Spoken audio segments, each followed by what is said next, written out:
Okay, well, we can go ahead and kick it off if that's okay with you. We have minutes, We have to look at minutes from last time. Yes, Which I noticed.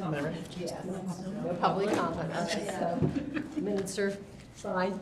Neither of us are here. There's consensus. There is consensus, yes. All right, excellent. All right. All right, well, first, just thank you guys for being here and stepping in for our CNI committee today. We're happy you're here.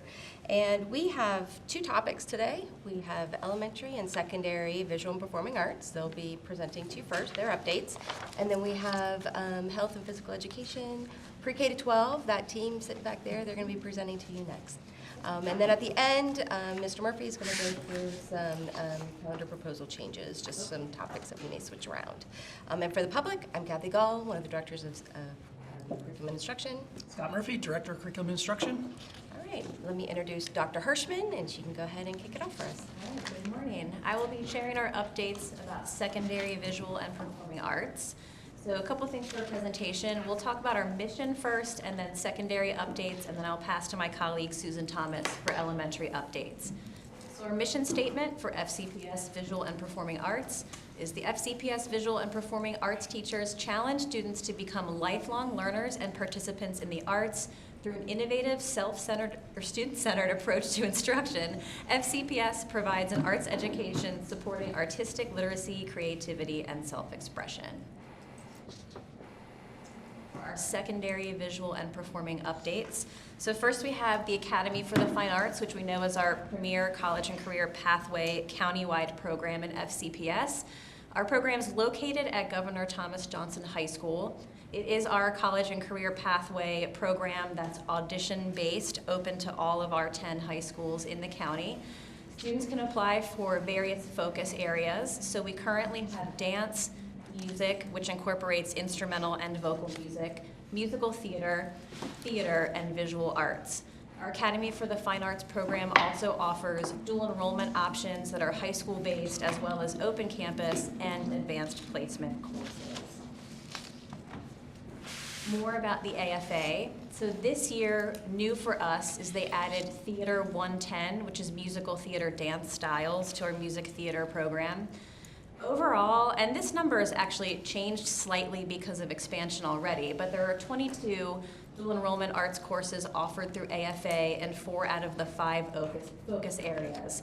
And if you take a look at the way the music lessons and ensembles work, it's actually closer to 48 course options that students have access to, which is a lot. But there are 22 credits available at high school-based AFA.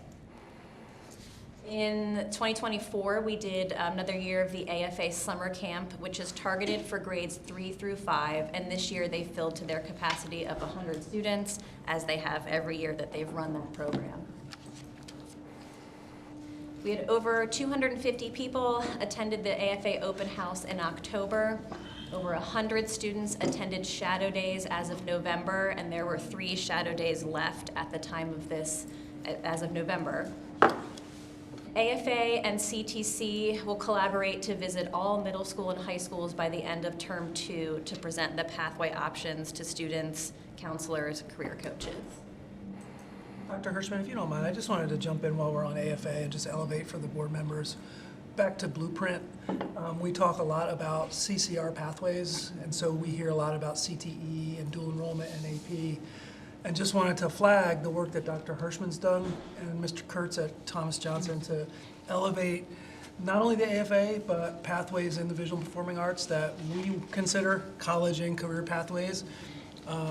When we go to functions at the state level, we don't always see these highlighted and elevated, and Dr. Hirschman's done a great job doing that. So I just wanted to name that and connect that for the board. Thank you. And we will actually cover some of that expansion on the next slides for our disciplines. So in secondary music, this year we piloted or offered our first high school-based dual enrollment for music at Tuscarora High School. So they're offering 2 courses, American Popular Music and a Fundamentals of Music class. We continue to see an increase in students auditioning for our all-county music ensembles. So just as a reminder, we have high school band, orchestra, and choir, middle school band, orchestra, and choir.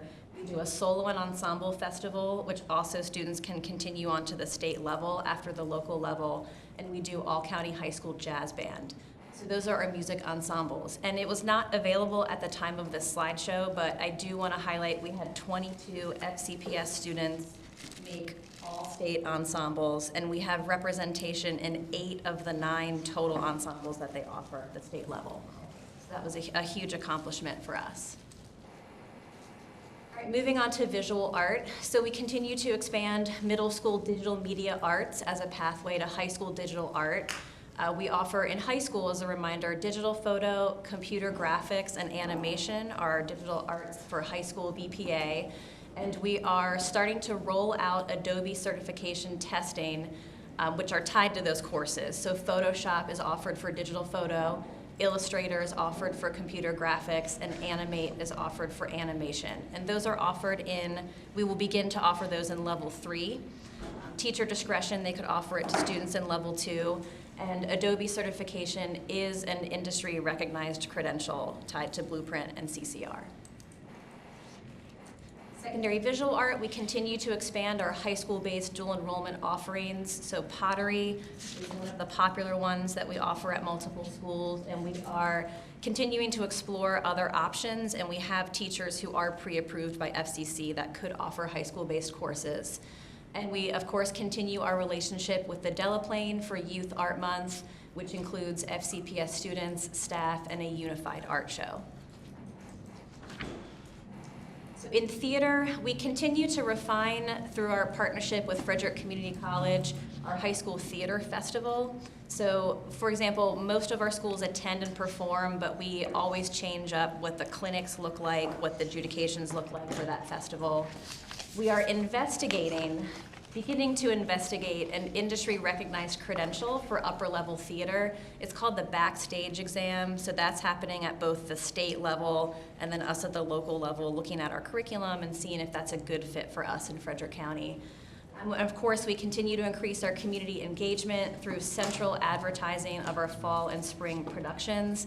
And that seems simple, but it really was a big thing for us to start to get that community awareness and everything out there. So for secondary dance, so this is huge. We have our first middle school dance course at Governor Thomas Johnson Middle School. So it's our very first course. They have over 30 students involved in that class. They actually have their concert this evening, so this evening at TJ Middle School. We do have representation in the Maryland All-State Dance Showcase by one of our students made the All-State Dance team, but we do also have representation through the AFA who's performing at that dance festival. Our annual All-County Dance Festival, which is in April, will feature the middle school dance class. So we are bringing them up to perform in that showcase in addition to AFA, TJ High School Dance, Tuscarora High School Dance, and Linganore High School Dance. And I did want to mention that the AFA applied and was accepted into the National School Dance Festival, which is in Pittsburgh, and that's a huge accomplishment. That's a national pool of applicants, so they'll be headed there in February. Secondary visual and performing arts. All right.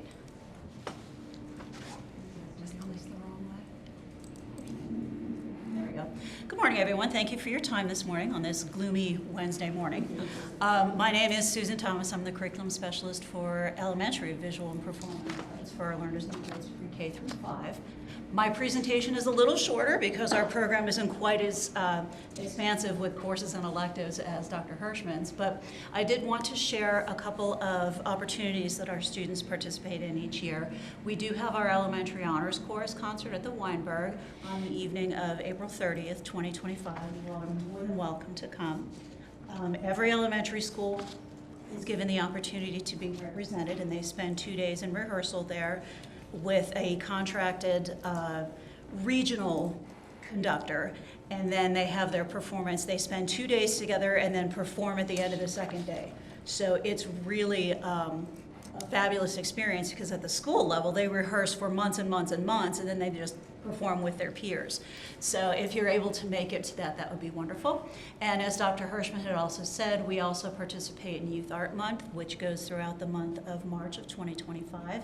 Again, each school at the elementary level has 3 pieces that represent what their teachers feel are exemplary works of art. They go from 2D to 3D to fiber arts to paint to sculpture, you name it. We have representation across the board.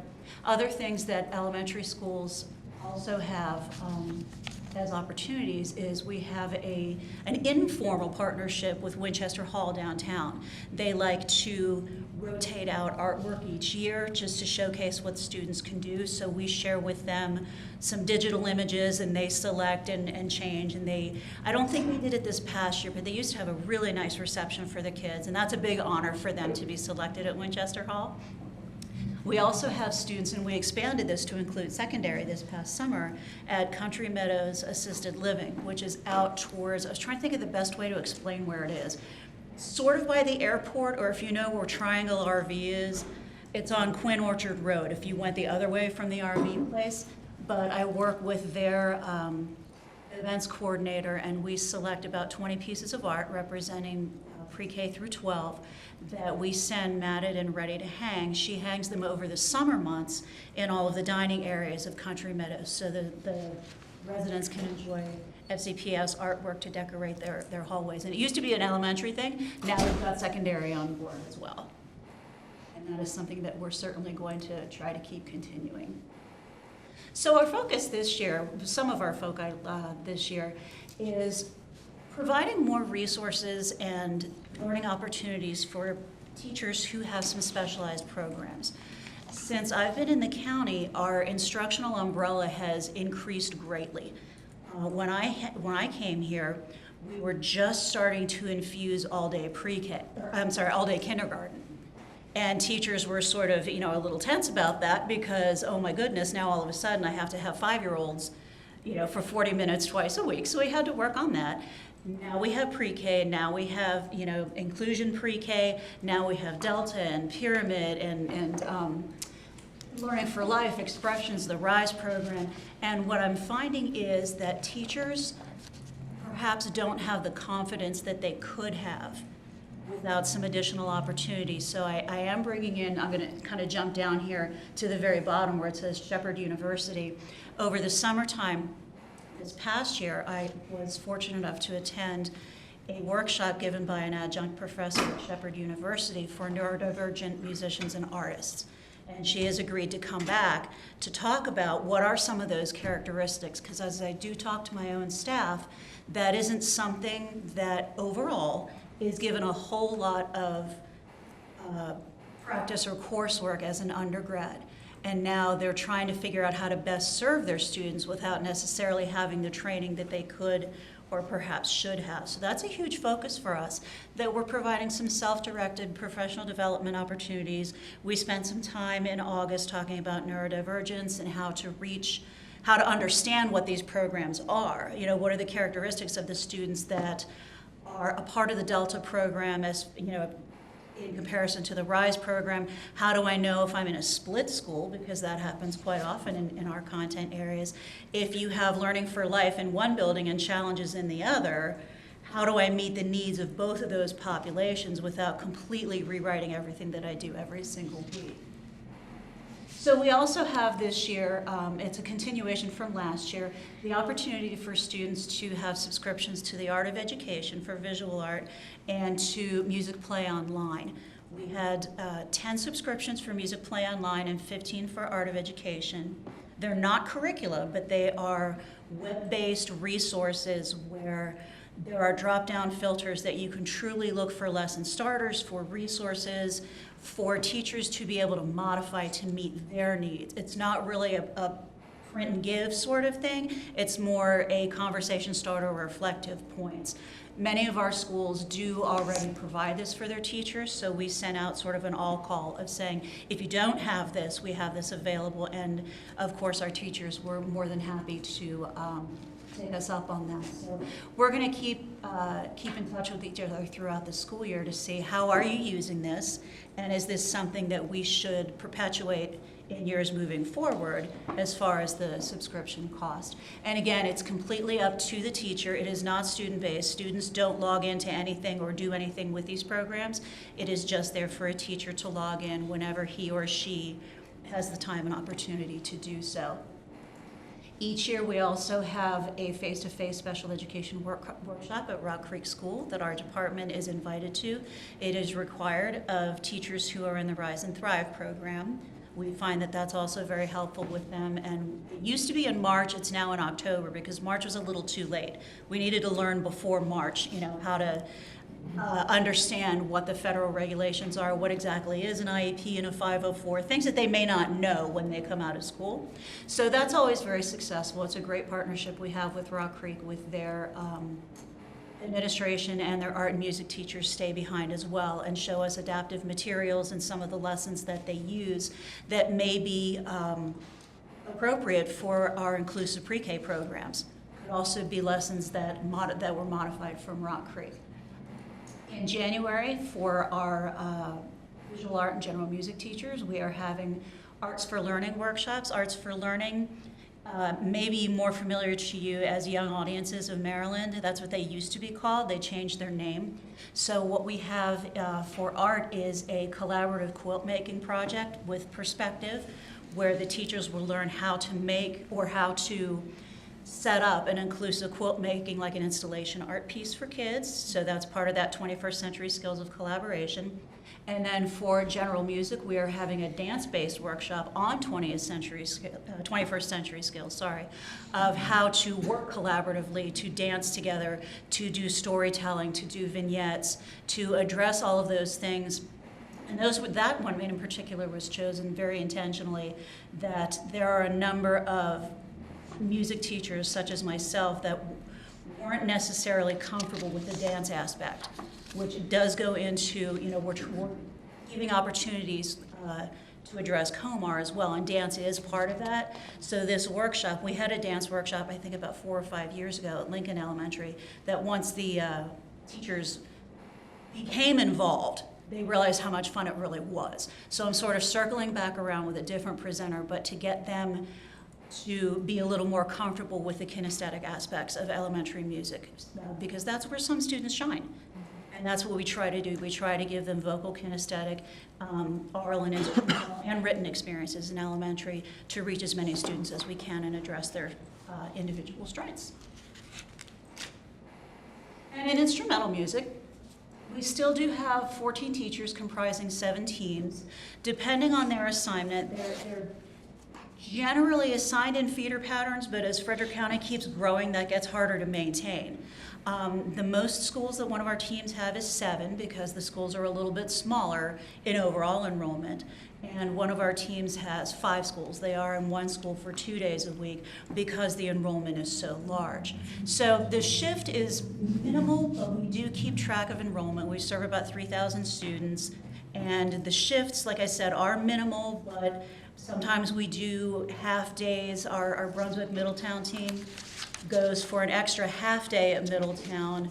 And I want to say our Oakdale team does do a half extra day either at Twin Ridge or Oakdale, probably Oakdale for how large, for how large that school is, it probably is Oakdale. But yes, they have the independence to readjust their schedule to meet the needs of the enrollments of their buildings. We have had consistent growth across all feeder patterns. The only exception to that, of course, was from the pandemic. But I will give my teachers a shout out that they were teaching beginning band students virtually. And right, I mean, these children didn't know how to put the clarinet together, and they're trying to do it in a Google Meet. So enrollment did dip a little bit, understandably, but we are right back where we were, and we grow really every year. We do have an annual recruitment show, which used to be in the spring. We moved it a couple years ago to the fall and found out that that served us much better. The recruitment show in the spring was a nice way to end the year, but then papers would get stuffed in backpacks or they would forget they signed up. Whereas here in the fall, I just saw this, here's the paper, I'm gonna go home and sign up now. So every one of our schools has their own recruitment show. We're trying to figure out ways to consolidate them perhaps so we can get into instruction a little bit quicker this year, but students absolutely love it. We're actually going to hopefully revamp it this summer because we like to keep songs that we arrange as being ones that students can identify with, that they recognize, and now they're clapping and they're doing the seat dancing and all that. That's what we want. We want students to have a connection with the music that we present. So all 3rd and 4th grade students are invited to attend this show. Sometimes we may have a random 5th grade class that wants to be in middle school band, which is fine. Come on, come on in. 2nd grade, not so much, because it's a little harder for them to sit through it, but it's designed for 3rd and 4th grade. So, and as I had mentioned before, there are a continuous increase of class sizes across the board in each of our buildings, which is a wonderful thing to happen, to see our program growing and thriving, which then leads into participation in concerts for the community. We have daytime and evening concerts. We have some of our schools participate, like Tuscarora has a massive feeder concert for elementary music at Tuscarora High School. And if you stand on the balcony, it's at least 200 students, and it's amazing for them to see and have that experience with each other. And they do lightings, parades, going to nursing homes. Whittier, even though this was chorus, Whittier just went to Summerford, I think is what's near them. Is it Summerford? There's an assisted living. I feel bad, my daughter performed there. But they do go around to assisted living. They do go around. We've had choirs perform at shopping centers. We had a choir a couple years ago perform at the Dollar General. Okay, whatever works. They do. Our instrumentalists, most of the teams do caroling in the halls. Next week, every day at about 8:15 or so, they'll all gather in the lobby or whatever some teams travel throughout the building. Some administrators like them to stay in the lobby. And they greet students, which is also a good recruitment tool for us too. Students walk in the building and they watch their peers playing. Jingle bells are up on the housetop or, what have you. So that is, I believe, yes, that is the end of what elementary visual performing arts is. So I don't know if anyone has any questions for Dr. Hirschman or myself. Well, I guess a couple of comments first. I have 2 children who are both in instrumental music programs. I have a 4th grader who just started and a 6th grader who's been going through, and so I'm just grateful for the services. I know that every year, I think during our budget hearings, we hear from teachers about how class sizes are increasing and interest is increasing, and can we get more funds to ensure that all of our students get access? And so that's something we hear, and we all know that the budget is tight, so thank you and the teachers who continue to make it work despite the growth that we're seeing across the county. Ms. Yoho and I were just at Winchester Hall. Was that yesterday? It was yesterday. I was going to say. The art. There was a peacock. I particularly noticed a peacock. It was just gorgeous. But yeah, the artwork was lovely. As we were walking, we were admiring the art of our students that was on display there. So that was really cool to see in that partnership. My question is around our AP courses. I'm sorry, did you mention how many AP courses we offer at the high school level? I did not mention how many we offer across the high schools, and I would have to data dive to find you an exact number, but most of our high schools offer AP Studio Art. Okay. And then the Academy offers AP Music. We have had schools in the past offer AP Music, but for example, we're switching it for dual enrollment at Tuscarora. There is no AP for theater or dance, so that music and art covers it. Is that not offered, or we don't offer it? There is no, AP. no College Board offering for those. I was curious how AP testing works for the arts program. Yeah, so AP Studio Art, the students are working on our portfolio. And the portfolio is linked to a theme that they have to write significantly about. So it's tied into how well they can discuss their own art making, but it's all tied into like historical, cultural themes, and that's the hardest part is the essay grading. So it's that's why AP Art is a year long, because they're continuously working on developing this portfolio. And then we do have amazing AP scores in FCPS, and I should have highlighted that, but we were, and I don't want to misspeak, but we had no 3s. Everyone was a 4 or 5, I think. Yeah, a huge percentage, way above the state and national average for 5s on the AP Art exam, which is a huge testament to our teachers and their knowledge of the exam and how to foster that student development. For music, they do an auditory portion, so they have to be in a computer lab and they have to be able to hear that testing. So it's both written theory and oral. And I guess my final comment, at least for now, would be I really appreciate the ties to our career and college pathways, because I think, as we move deeper into the blueprint, being able to really demonstrate as much as we can from our lower levels all the way through high school, how these are really valuable career and college pathways for all of our students, and that we need to continue investing in their growth, supporting students in those ways. So thank you for the work that you've already been doing to make those ties, because that's important, I think, for us to be able to demonstrate and continue to support.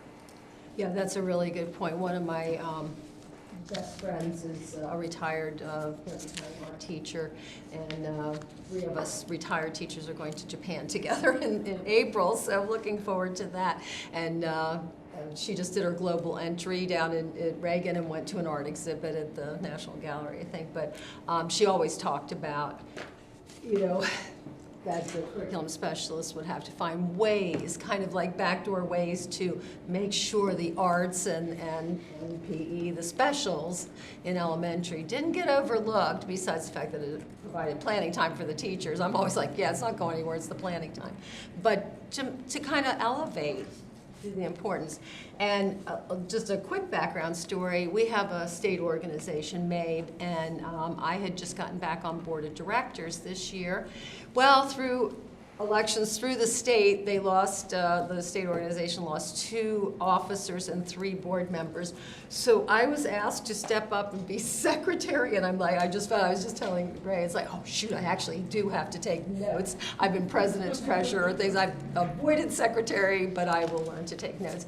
And then Ray's gonna take my place as a board of director, because the elections were already done, and they figure regionally it should be somebody. So one of the reasons I bring that up, we kind of missed some trainings, but at our retreat, the new state president, Karen Bailey from St. Mary's, she made the point, and I go back to Heather Claybaugh's graphic that I sent to a lot of people, and answering a lot of emails last spring, where it doesn't include the arts. And Karen Bailey made the point, our arts, our sports, these programs that are considered extra, are often the tie-in for so many of our students to engage them in coming to school in the first place. And so, when you hear 3,000 students just in instrumental music, elementary, that, we are providing services and interest and engagement to a lot of students. And I think certainly you've got board members that are definitely supportive of that. And Dr. Hirschman and I think we basically started at the same time. You had just become the curriculum specialist and have just always advocated and found ways and learned. And I just think the programs are fantastic. We had a cute video from 3 Urbana Middle School 7th grade girls inviting us, and I went last night. And I thought, it was nice. It was in the cafeteria, and it was about half full. When I was talking to Principal Kibler, and he's like, that's one of about, I think, 6 concerts they were having just at Urbana Middle School.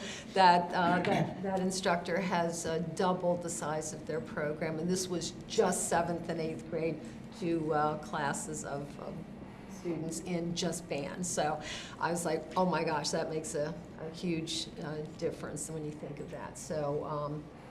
Keep up the great work. Thank you very much. you guys very much. Appreciate it. Thanks. So now we're going to have our health and physical education team.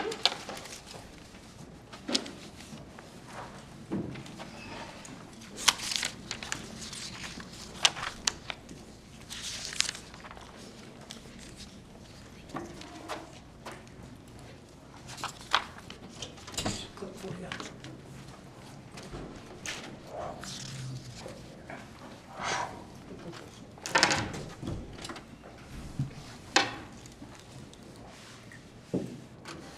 Let my team introduce themselves. Go ahead. Perfect. Good afternoon. Good morning, sorry. So wait a minute, a long day already, but I think. I know you've got a longer day going ahead, so, good morning. Thank you for this opportunity. I'm Brian Griffiths, Curriculum Specialist for Secondary Health, for pre-K to 12 Health and Physical Education. Wait a minute. Had to change that, and I'm Jess Valentine, Teacher Specialist, Pre-K, Health and PE. so I'm very lucky to add Jess on and support and help out this year. And we want to thank you all as well, because you all, both of you have been very supportive of health, physical education, and adaptive physical education over the years. And we just want to provide a brief update of some of the different things that are going on, national, state, as well as local, what's been going on in here. So again, one of the things with health education is we want people to use information, health-related information, in order to help themselves and help other people. So be those advocates for themselves and others. And we're trying to start that as early as possible in elementary. We just wanted to provide a brief overview, again, looking at how and what it's provided. Should be provided every single year. It is provided by a committee, not by one teacher. We're lucky to have Hillcrest, Jen Mitchell at Hillcrest, who is a dedicated health education teacher who provides it to all of our students at Hillcrest. That is a program that we would like to expand, and Jess and I have been working with to kind of take that load off of the classroom teachers as well. It was a few years ago that they did take that load off, a portion of the load off the classroom teachers, but we'd like to take it more off and allow that dedicated health teacher in our elementary buildings. But as you both know, the materials related to Family Life and HIV are approved by the Family Life Committee, and all of the materials are also shared with the School Health Council as well. So we do try to engage the public in both of those committees in order to show resources and give them updates and things like that. And again, the information that we do is approved, it is evidence-based, it is information that is vetted by multiple people before it actually gets into our schools as well. Just thinking about our secondary health education program, just as an overview, we do have one term for middle school, 6th, 7th, and 8th grade, that is 45 days of about 45 lessons each.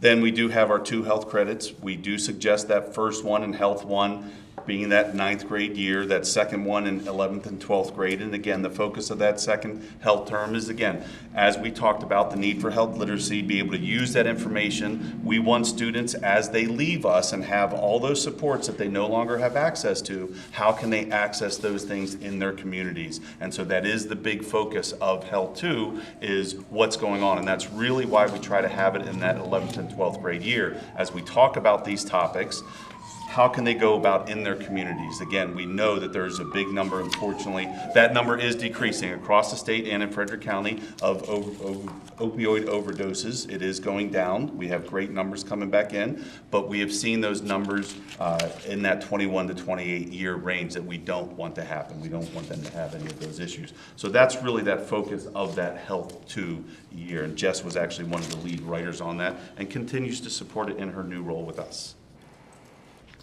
I'm continuing a little bit of a dive into Health 2. Like he said, I piloted it, did a lot of work with getting it started with our high schools.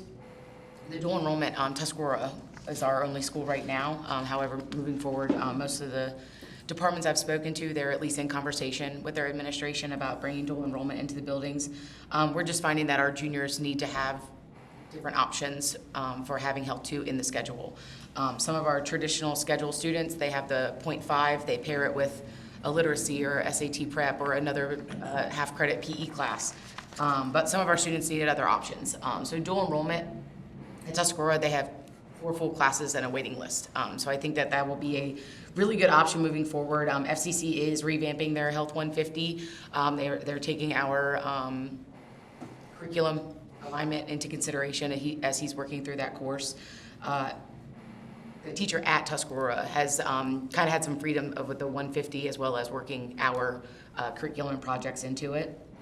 We have virtual. I actually teach the Health 2 virtual for, again, wait list. We actually I have to train a 3rd teacher coming up 3rd term because we had so many students sign up for the virtual. And then our CTC kids in the applied health programs. Because of their certification requirements, those teachers have been trained at CTC so that they actually will earn their Health 2 credit within their program at CTC without having an additional 0.5 class. The new national health standards process in place right now. The state is examining, deciding whether they will align with the national standards. We're kind of in that process waiting for them to make their decision and align first, and then we'll follow suit.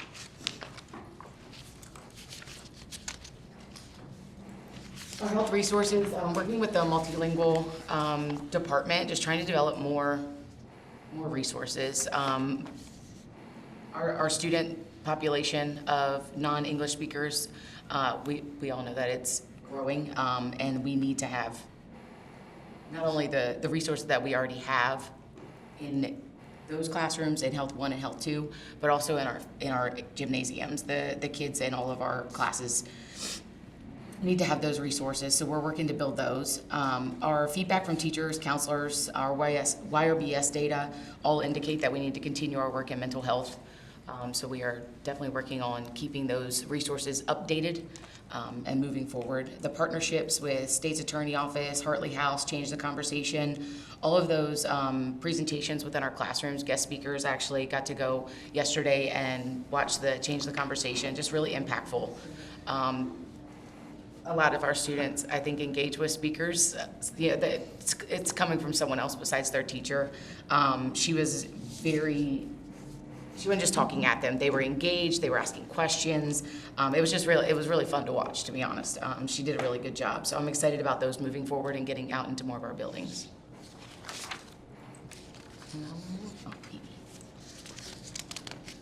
Physical education, pre-K now, pre-K through 5. We are seeing some different models in some of our elementary schools. Some of our teachers are doing splitting, doing 20 minutes.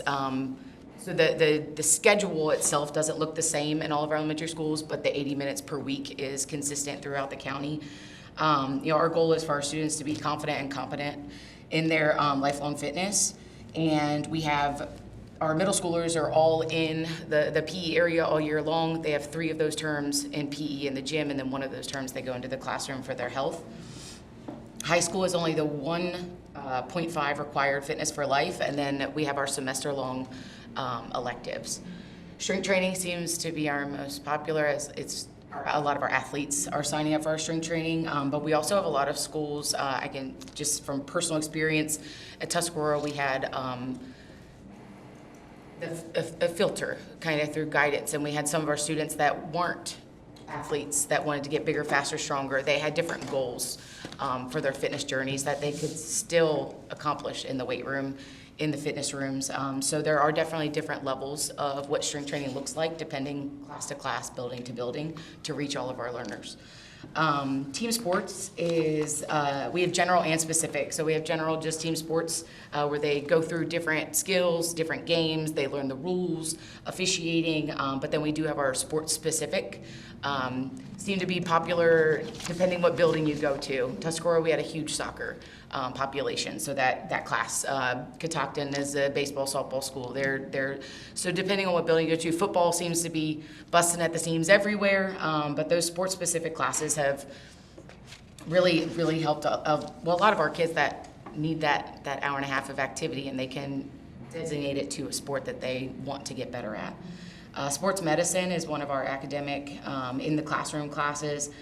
We have a lot of students from that have different career paths that benefit from this class. It's not just a PE focused class. We have kids that want to do PT, kids that want to work in, even our kids that want to work in, at Tuscarora, we had some of our child care students that want to take that class because they learn the first aid, they learn the CPR.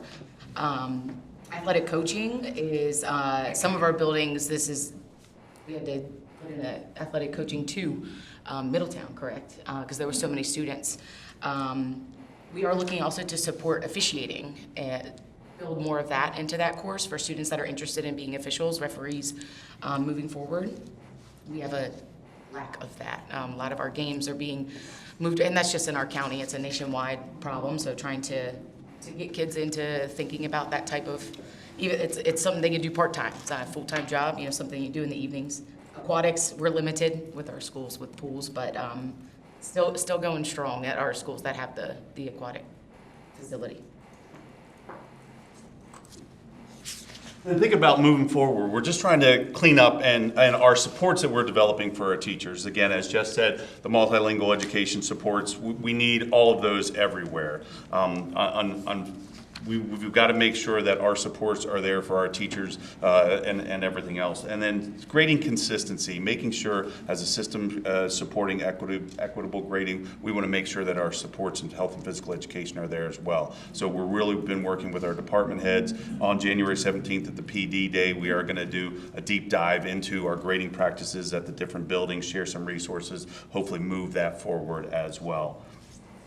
And then one of the biggest things is we've got a ton of stuff and it's not very organized, and that is on me. And one of the things that Jess, when she first came on board, ever since COVID, we've just been dumping resources out and not really organizing them or cleaning them up. And so Jess's main task is to clean up a lot of those things and make sure that it is simple for our teachers to access all the various resources that we have and kind of point them into one place. Here it is, here's how you can access it and support. Again, we are very lucky at the secondary level to have teams of teachers, and so we have a lot of our teachers have been very supportive of each other. Work smarter together, not harder alone is what I always tell them to do. Don't go out and try to reinvent something, everything's out there. We just have to make sure that they're pointed in the right direction. And then again, as Jess said, looking at the national PE standards and the national health standards were released at the same time. So the state is looking at those similar to health education, and as soon as they make a decision about what to do, we'll move forward on creating new stuff for the state, and then we're probably looking a year or two down the road for any adoption for FCPS essential curriculum, just the reality. We know that adaptive physical education, we are partnering with them as closely as possible. We just wanted to give a quick update. Again, we have the 2 curriculum specialists and 3 itinerants that support our students in the specialized programs. We know that more is needed. Our teachers tell us all the time. As our students' needs grow, support for them needs to grow as well. And we know special education, Troy, and everybody is working on that in order to grow and support that. But we do have our inclusive classes at the middle school and our high school level. The unified physical activity and leadership is strong as ever. All those teachers do a fantastic job. The middle school, we only have that in about 4 schools at this time. We are looking to grow it and looking to support that in a variety of ways. Again, making sure that our gen ed kids and students with special needs are working collaboratively in that inclusive environment. And then we've been growing for the last few years our young athletes program at the elementary level. And at the high school level and beyond at Success, I want to give a shout out to Stephanie Meredith at the Success program, because our Work Fit program, how can the students build their physical activity in order to go out into the workforce? And so our Workforce program has been expanding and is being implemented across the system. But again, it was kind of started with Stephanie Meredith at the Success program. And I did want to give a shout out to 4 of our teachers as well. In October, they were recognized as Simon McNeely Award winners. And so we had 3 elementary teachers and 1 middle school teacher that were recognized in October. And all of them were able to attend the banquet except Jess. And we were able to go to a faculty meeting and surprise Jess and give her award at that point in time. So that was a nice little surprise for her. Before we wrap up and open up for any questions, just as a reminder, May 13th and 14th is our Hugh B. Nolan elementary middle school track meet. And I think for the first time in a number of years, the middle school track meet is not on a board meeting night. Gonna say, yes. So, you both have supported the elementary. Unfortunately, the middle school one, it always appears on a board meeting, but for some reason, this year is one of the first times it did not. But again, thank you all for your support for health, physical education, adaptive physical education. Any questions? I have two. Well, a question and a comment, I guess. Well, one, I was curious about the progress with Change the Conversation in terms of Yes. getting that into our schools. So I appreciate that It was awesome. started. And how many, like, do we have a schedule? Is it laid out? So Walkersville High School agreed to pilot. So they're just doing Health 1 and Health 2, and she's there this week and then the first week in January. So we're doing, Hartley House is piloting and they're piloting. We picked 2 different schools and just getting some feedback from them and hoping to, which I watched it and then I actually passed, on my way to the portable, passed another one and she was glowing like you're gonna be so excited. So I think the feedback is gonna be move forward. Are we collecting feedback from students, from the teachers? From The Hartley House created a Google form that asks teacher and students for their feedback, pretty specific questions about throughout their presentations. Change the Conversation has not, but after they go in January, I'm going to talk to the teachers at Walkersville, and if Change the Conversation does not ask for feedback, we will. Awesome. And we're meeting on January 17th for that professional development day. Both organizations and the state's attorney's office is going to have an opportunity to meet with middle school leaders and high school leaders. So, and that's part of that is to, one, just to introduce, especially Chelsea, and Change the Conversation because they're not familiar with that organization, but also to talk about scheduling for second semester. All 3 groups do know how many health education classes are being offered on a daily basis in all of our schools, and they know the personnel and the staffing that's going to be needed to support those programs. So we're going to use that opportunity to kind of introduce and lay out some groundwork. And then my second question, you referenced looking at expansion of our mental health resources as part of our curriculum. And at our last board meeting, we received an update on the consortium funding. I'm going to get the acronym wrong, but it's the state level, Maryland state level provided funding for a number of community organizations. Many of them are providing some type of mental health resources to our students in collaboration with us. I'm not sure at what level of collaboration. Yeah, it's sort of like, here you go. Right, but I'm curious if there's any just crossover in conversation between curriculum and like student support services who might be helping our students navigate some of these resources.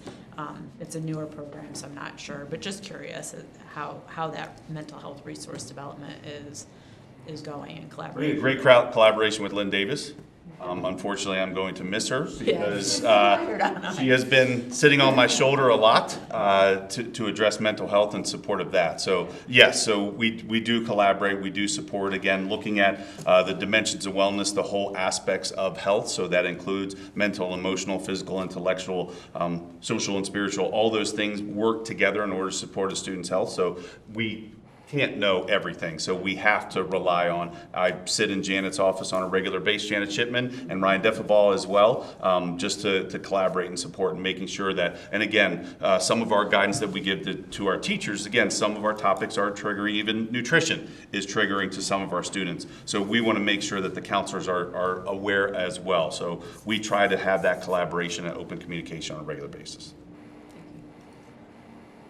So I'm starting to lose it. Jess, where have our paths crossed? Husker Elementary. Thank you. Last 2 years. About high school, I'm like, but it would have had. I was there for 6 and then they moved me to the high school, but I was there for your Okay. last 2. It's like, wasn't Twin Ridge. So thank you. I knew our paths had crossed at some point, so very good, very good.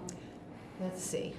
Make a few notes. Yeah, I'm in Leadership Frederick this year, and we just had our Emergency Services Day, and it was really interesting to hear how, despite some messages from the top levels, they're understanding the importance to mental health to their people. So they actually, they have some apps that they're trying out. One was called Struggle Well.